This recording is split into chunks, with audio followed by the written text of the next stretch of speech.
Hello, hello, hello. Welcome back to another episode of the Off the Tools podcast with myself, Mr. Wayne Bettis, and Mr. Andy Jones. How are you doing? I'm good, mate. You?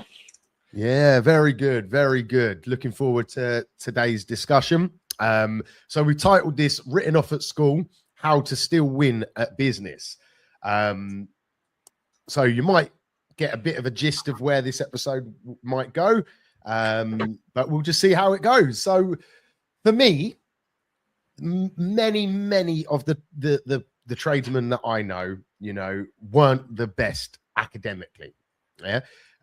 They were possibly in modern day terms, probably a lot of ADHD flying around. And ultimately the school system just wasn't the best environment. I personally, was hands up, was 100%. The school system wasn't for me, thankfully. For me, I had this wonderful teacher in the naughty section. I call it the naughty section, Mrs. Melly. So shout out if she listens. I do every now and then. She comments on my stuff. So big shout out to her. If I didn't have her, it could have got a lot worse. Luckily, she was a very good figure to have and help me get out of the school system fairly cleanly and into a career. But not everyone is as lucky as that. But I just find that the school system generally isn't designed for men like us, is it, Andy? No. Well, I've done a fair bit of research on this anyway, for my own curiosity. The schooling system isn't very well designed for men or for boys anyway. The current mainstream schooling system is designed for girls because boys, any lads in here who've got lads themselves will know what they're like. Boys cannot sit still for as long as girls. It's proven. The stats are there, and we all fucking know it. Anyone who's got lads knows the situation. And we're all lads ourselves. The way our brains work, especially as kids, where we need more movement, more physical activity. So if you look at the structure at a all boys school versus a mainstream or an all girls school, there is far more breaks in the day, far more physical activity, far more sports, more contact sports and things like that. Because again, it's just not what we're built for. On top of that, the schooling system is so antiquated. It was designed, it's still quite close to what it was, this iteration of it, at the sort of industrial revolution kind of thing. And it's designed to create workers, essentially. Yeah. It's not designed to create entrepreneurs and business owners and tradesmen that have flexibility with how they run their days and things like that. It's designed to create people who are, to a degree, obedient, and they'll just get on and get the work done. So what we're kind of alluding to in this is that so many guys maybe think they, let's say nowadays, are a bit of a failure, all because they failed, quote unquote. If you're not watching, if you're listening, I'm putting it in inverted quotation common things there. But think because they failed in school, they can't really get to the point where they want. But you have a unique skill set now as a tradesman that, if anything, is becoming less and less common. And it's there's been a flip, hasn't there, over the last, especially decade, of where there's less and less tangible skills in the world, and more highly educated people in the world. So what you're finding now is actually a shift, and the value of people who've got degrees is going down, whereas the value of guys who have trade skills and girls who have trades-based skills is going up. So what's imperative that, and obviously all of the lads that we work with in Alliance, is that we really do a lot of talking about this, is that they move away from that mindset of failure or being written off from a school setting, and accept that your skill set now is very quickly reaching a point where it's actually of greater value than someone like a solicitor or a doctor in terms of revenue generation. Obviously, I'm not going to take anything away from someone like a doctor, but, you know, solicitors are known for being able to charge really strong money. But the reality is that you can charge equally as strong, if not, in my opinion, stronger than someone like that, fruit of simple supply and demand. There's less and less tradesmen. And again, I have geeked out a little bit on the research on this, and it's been a few reasons really. So over the last maybe sort of 20 years, what I'd refer to as the cost of entry into higher education has reduced, both financially and academically. It's now easier to get into something like university.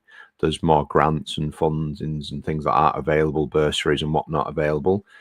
There's also far more courses available. You can do all sorts of courses now, courses in social media studies and shit, let's say, as well as more stepping stones put in place. So for me personally, I actually ended up going to uni. I dropped out after year one, but I did scrape some A levels. And funny thing with that is actually I didn't do well enough in school to go on and do A levels straight away.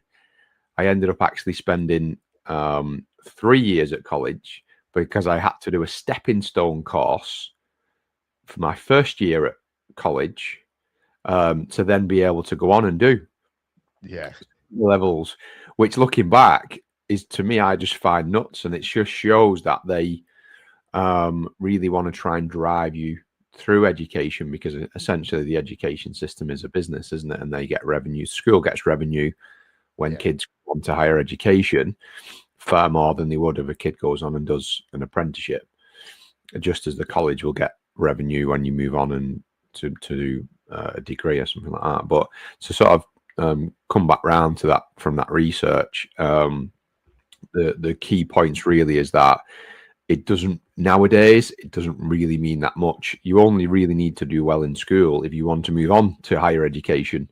If you don't, you want to go and start your own business or be a tradesman, the GCSEs, you might as well just, once you've read them, put them in the bin and go and crack on and build a business or learn a trade. I agree. You know, back to my story a little bit. I like looking back, it just confirms everything you've just said there, because so when I was in year 10, I want to say it was, so I was 14, 15. Like I said, I was a bit of a troublemaker at school, so it was more like low-level disruption. Couldn't sit still. You know, I had a timeout card to go out the class if I needed to, and all stuff like that. But the teacher that I was talking about earlier, she enrolled me on a 12-week construction course. So I got to go to college instead of school for 12 weeks and do a little bit of all different trades.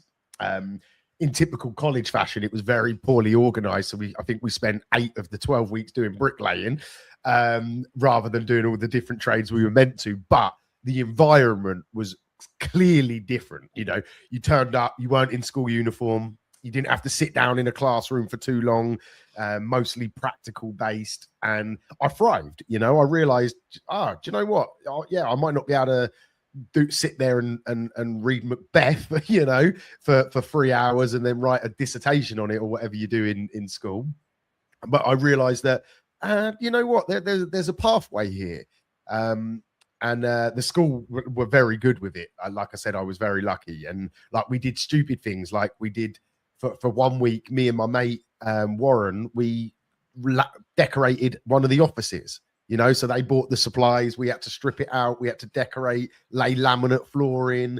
We did gardening, all these random things, because they clearly saw that there were certain people that just didn't need to be in the classroom. And it makes me a bit sad, because 20 years later, I've got kids going through the school system and nothing's changed. You know, the same kids, I can spot them. You know, you can see the kids that can be in a classroom and can't be in a classroom, and why there isn't an alternative route at the age, especially like you mentioned, men. You know, my guess is it's a chemical thing. It's the testosterone in us. You know, we don't want to be sitting still. We want to be out there sweating, working hard. How there isn't an alternative, a mainstream alternative. I understand that there will be some people that get access to this, like I was lucky enough to, but the vast majority of schools wouldn't have access to this sort of thing. And it makes me sad, really, because a lot of people leave school with no qualifications and think that is it, you know, from an education point of view, when in reality, I've learned more in the last 10 years personally, you know, through my own education system, you know, reading books, going on courses, speaking with people that have knowledge that I want to acquire, than I ever did at school, and than I ever could have. And really, that's really my main point there, is that, you know, education doesn't stop when you leave school. It's a continuous thing, isn't it? Yeah, 100%. And you know, the data doesn't really lie. You know, you look at year on year, girls do statistically better with, you know, the actual school results, because, you know, to repeat what I said before, they're just better wired for sitting still. Like, you know what I mean? You know, our, like, without getting a bit complex with it, like, our brains haven't really changed that much since we were hunting saber-toothed tigers. So all through, you know, lads' youth, your brain is moving further and further towards being ready to handle stuff like that. And we're just really not designed for being in that setting. So, but yeah, ultimately it's about, from my experience, and I did fall into this category until I did a lot of mindset training.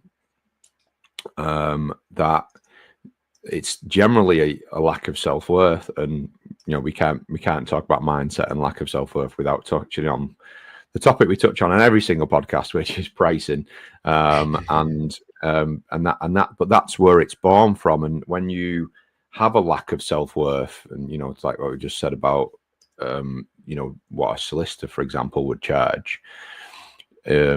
Not thinking you can charge that much because all you've got is some GCSEs, yet they've got a degree and maybe a master's and then some additional qualifications in various segments of law. It doesn't really matter, because you're operating in a sector that is in high demand.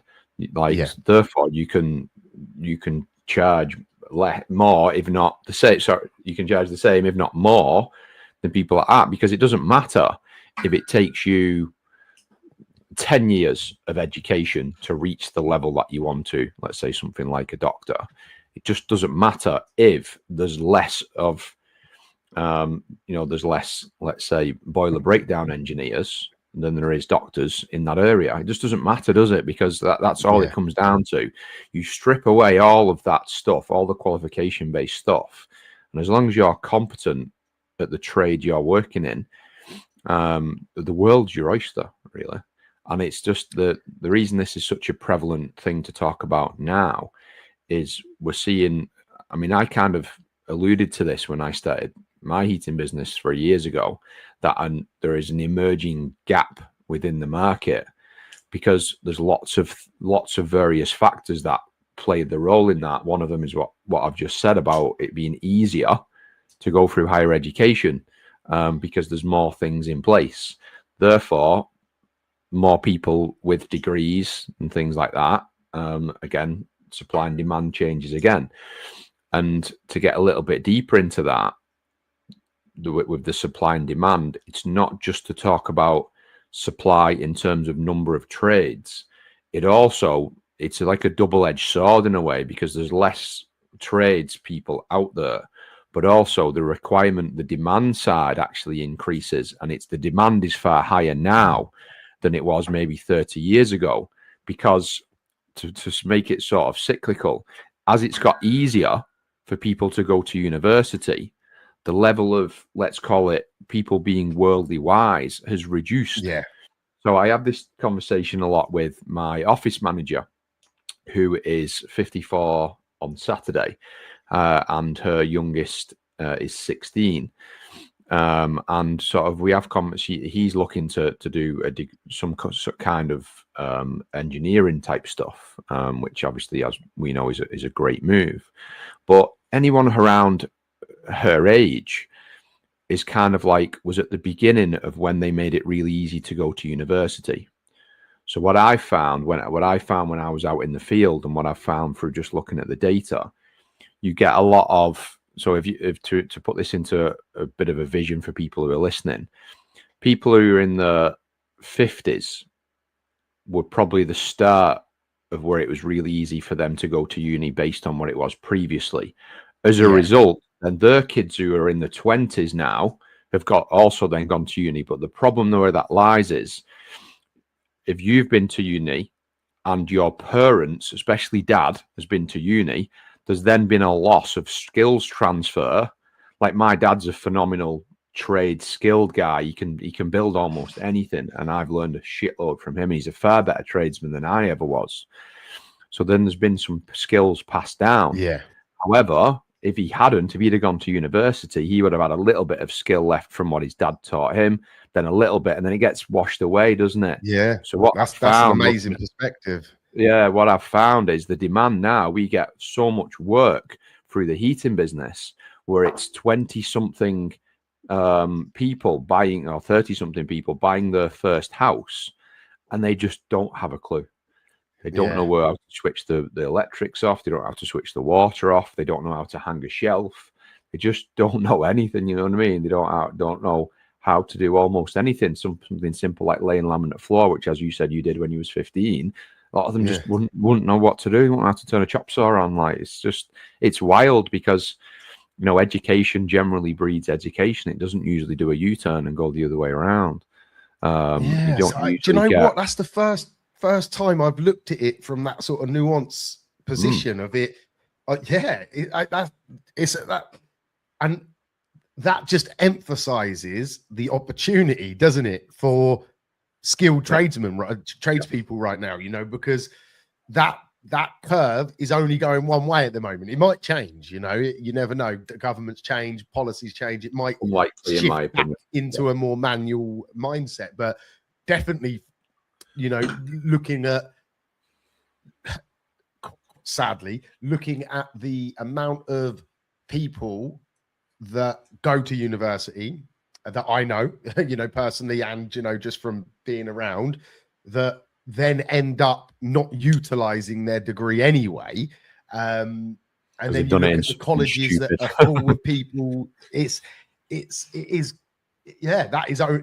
next 10 to 20 years is going to just, that demand is just going to increase and increase, which then circles back to what you said about the supply and demand of pricing. You know, there's going to be no reason why a plumber or an electrician can't charge 200 odd quid an hour, because there is just going to be not enough people out there with the skill sets to be able to do it, is there? Yeah, 100%. Like, I've got cousins who, between them, let me get this right, between them there is 3 degrees and 2 masters. They're in the 50s. They've only just bought the first house because they've spent so long in the education system, and they're still not even leveraging the specifics of the higher education that they've got their qualifications for. Yeah, because when you niche down so much, then there isn't really a lot of stuff out there. If you do a very usable degree, then it's different. But if you do something like complex, you know what I mean, or, you know, there's degrees you can do in all sorts of stuff that are not really transferable into a good income generating role. But one other thing, and the reason why I just stepped in and said that I don't believe there'll be that much of a shift with this sort of direction that things are going, is the government have obviously pushed the minimum wage up substantially. And all that has done is basically, when you've had your normal rate, what you would pay, this is me looking at it from more of a business owner perspective. Why would I take on an apprentice that carries a lot of risk and very little guarantee? and pay them, what is it, after 21, minimum wage, 25-ish grand, there and thereabouts. Pay them that amount of money when, and obviously, you know, they've had the years before trying to train them up, which is generally a drag on the business. When I can then go and pay a fully qualified, time-served, experienced, skilled engineer 40 odd grand a year, who will be income generating from within maybe, let's say, a week or two of being in the job. Why would I do it? From a business, again, not from a humanitarian wanting to help, you know, the teenage lads and girls out to get into the industry. That's different. But from a business owner's perspective, who's trying to generate revenue, why would I do it? Right. Yeah, there's no logical reason to do it. And just before you stood in there, I was going to say, yesterday I had to go and collect my post, and my post box thing is in what is now a college, and it's a trades college. It does plumbing and electrical, and there must have been, I want to say, I want to say there were 150 kids at least, you know, milling around outside somewhere in the workshop bits, and, you know, at least, probably more. But that's a full-time college course. That's not an apprenticeship place. The one there is literally just it's not the MVQ. They don't do the MVQ there. And I looked around and I thought, realistically, 10% of you probably at best might become a tradesman, because when you don't get the MVQ, like the proper apprenticeship, is pretty much worthless, isn't it? The qualification that you get if you just get a level 2 in plumbing or whatever, that doesn't actually mean anything, does it? And the vast majority will do that till they're 19, and then they'll go and get a normal job, you know, working for Amazon or whatever it might be. And it's quite sad, because I am a business owner, and the college is 10 minutes from my house, but there's no incentive for me. Obviously, I've got my son, who's my apprentice, and he's only got the opportunity because he's my son. So all of those other people that haven't got that luxury of having daddy to sort of train them, dad or mum, whoever it might be, it's quite sad. But then my ears prick up with opportunity. You know, that's the two sides of the coin, isn't it? Yeah, it's a shame on one hand, and, you know, I've got 2 boys, and, you know, like you say, that's and that kind of compounds as well, because there's plenty of guys I know my age or a little bit older who've got lads, guys I know my age a little bit older who have a trade business, who've got lads who say they don't want to do it. They want to go on to college and uni. Like, a lot of them will probably do a U-turn later down the line, but because so it's just it's from the two sides of the coin, really, as I say, from a like sort of humanitarian perspective, then it's a big shame because the incentives are not there. However, as you said, from a business owner's perspective, from an opportunity perspective, from a tradesman perspective, there is going to be more and more opportunity. And I have to interject and say, obviously, that description you've said, I was one of those guys. I do not hold an MVQ. Do you not? So I did a full-time college course. The difference with me is, to what I've just said then about the lads that will probably do a U-turn, I'd done the U-turn. So I did school, college, little bit of uni, didn't work, tried to work in finance. Again, I've got ADHD, for those who didn't know. So I tried to work in finance, and I'd last 10 minutes, and I was like, there's a squirrel out there. What's he doing there? And then next thing, an hour had passed. And the boss was like, you've not done any work for the last hour. I was like, shit. So anyway, the opportunity presented itself to go and do a full-time plumbing course at college, and then the rest is kind of history, really. But yeah, full-time plumbing course, went out and just learned. I spoke about this before. It took me a full day to fit a sink and a tap for me first. It was my very first job I did, and it took a full day, sink and a tap.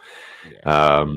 But then you just, like, you know, that was, I think, probably a good example of then just learning through the grind, and then paying my own way through my gas, because even then, and I'm going back 17 years, the opportunity wasn't there. Like, so you had to find your own way, and unfortunately, a lot of the younger lads and girls won't do it because they'll see all their peers doing, you know, X, Y, and Z, and then They might try and speak to a few people. Oh, I've got my level 1, I've got my level 2. Have you got any job roles? No, I've not got anything. Shit, right. Well, I'm 18, 19 now. I need to start making some money. And that's when you said they end up with Amazon or whatever. And then it's very difficult to go back from that. I always remember when I completed that plumbing course, I got cracking on my own. And then a couple of years later, I was a couple of years in, I'd got fairly competent at fitting bathrooms at that point. I ended up bumping into a younger lad who was on the college course with me, who was working at Asda Warehouse. And I bumped into him on a night out, and I said, and he's like, "Oh, got any jobs going?" I was like, "Well, yeah." I said, "But I'm going to have to pay you as an apprentice because you've never done anything in the real world." Yeah. "Oh, how much would you be paying me?" "Well, apprentice wage." Like, "Oh, well, I earn 22 grand a year where I'm at." Like, obviously I'm going back sort of 10 years now. Yeah. I'm on 20 odd grand a year. "Can you match that?" "Well, no, because you're not going to be income generating. You'll just be on minimum apprentice wage." "Oh, I can't take it then." It's like, "But I'm not offering you a job. I'm offering you a career." And that's, again, that just contributes to everything we've just been talking about. So you look at you only have to do a quick sort of Google search of the numbers coming into the industry over the last few years, and it's just going down and down and down. So to get sort of back on topic, the relevance of all of that is that to the guys who think they can increase the prices, increase the customer database, bring new customers on, bring staff into the business, don't think that at all, because as the years pass, there's the supply and demand curve is changing more and more and more, and there's less. It's a double-edged sword, as I said before, isn't it?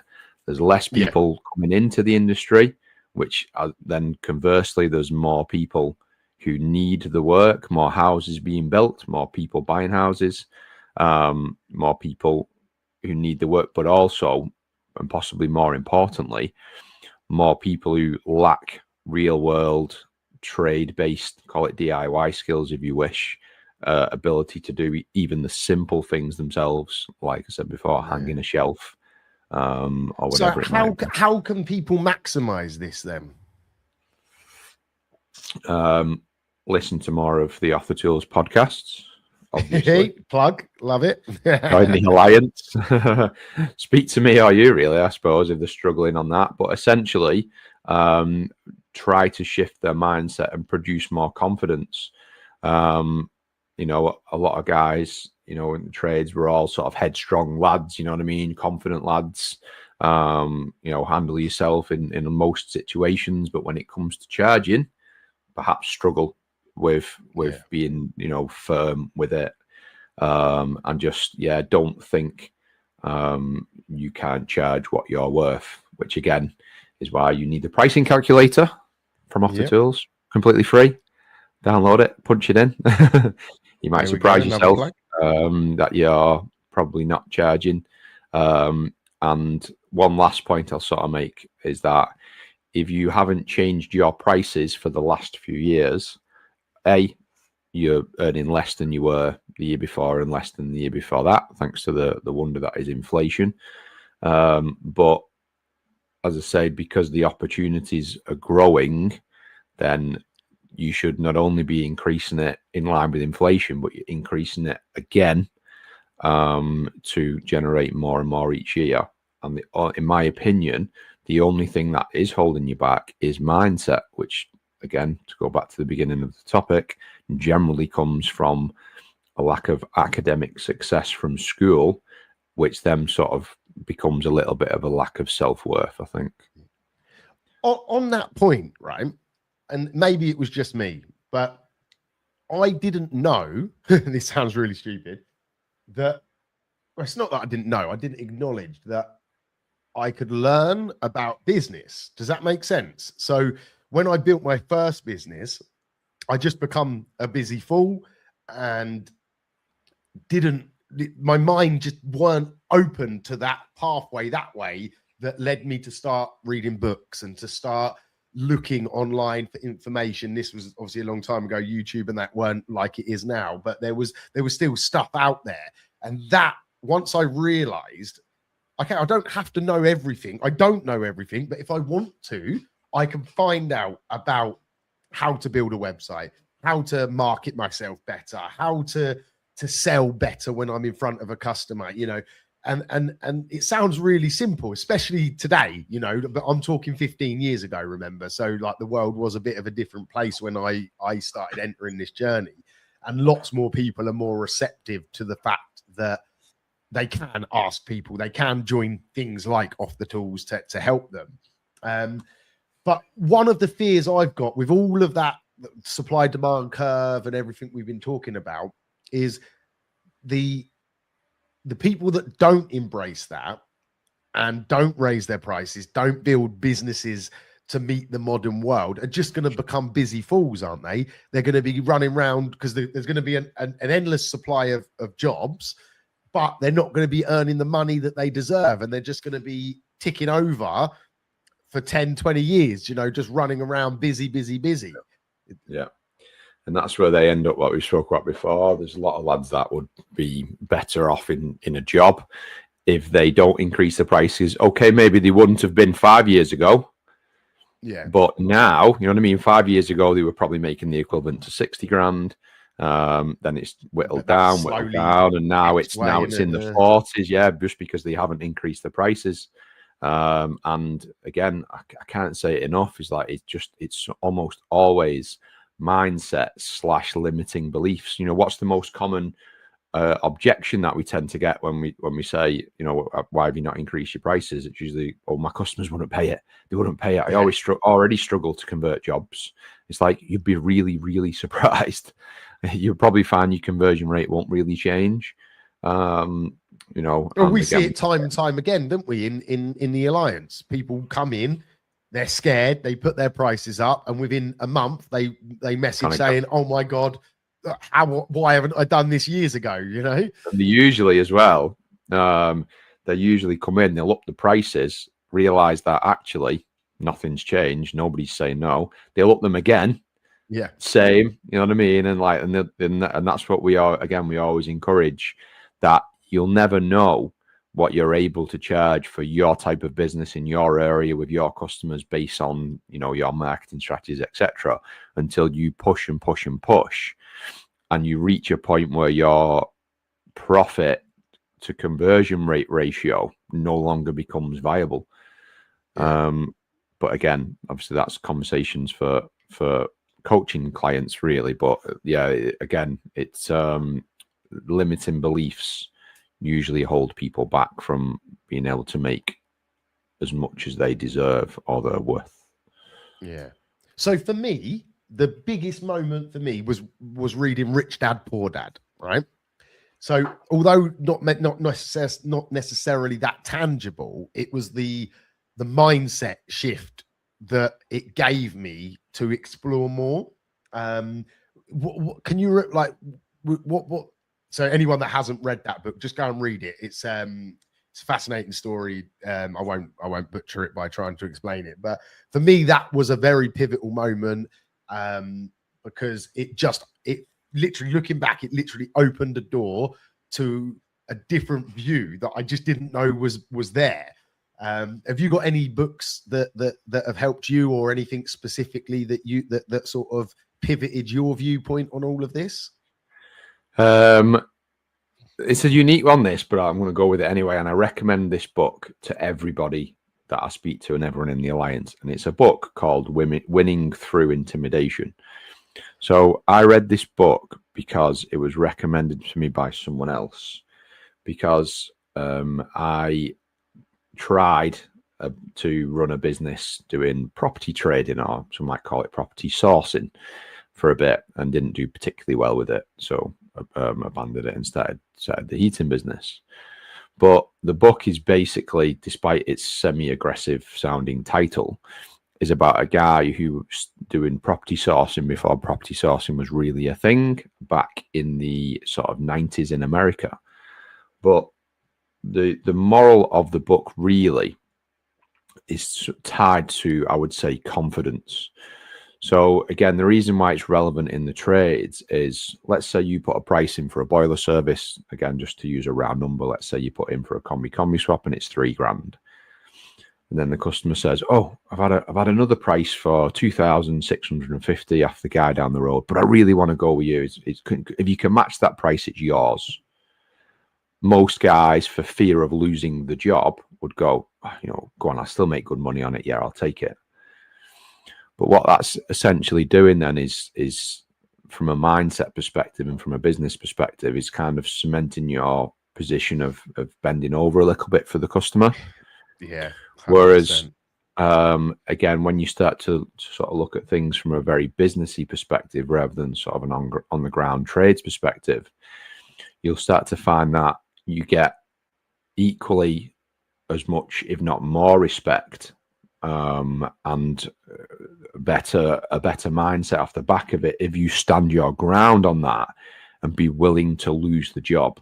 So, for example, you can say, "Yeah, I understand that you've had a cheaper quote. However, we're providing a better service where we do this, we do that.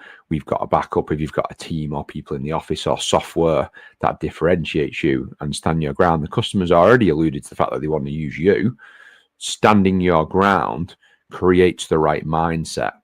And confidence is born from that. And I do think that's something tradesmen struggle with, because you're always conscious of, you don't want to lose a job.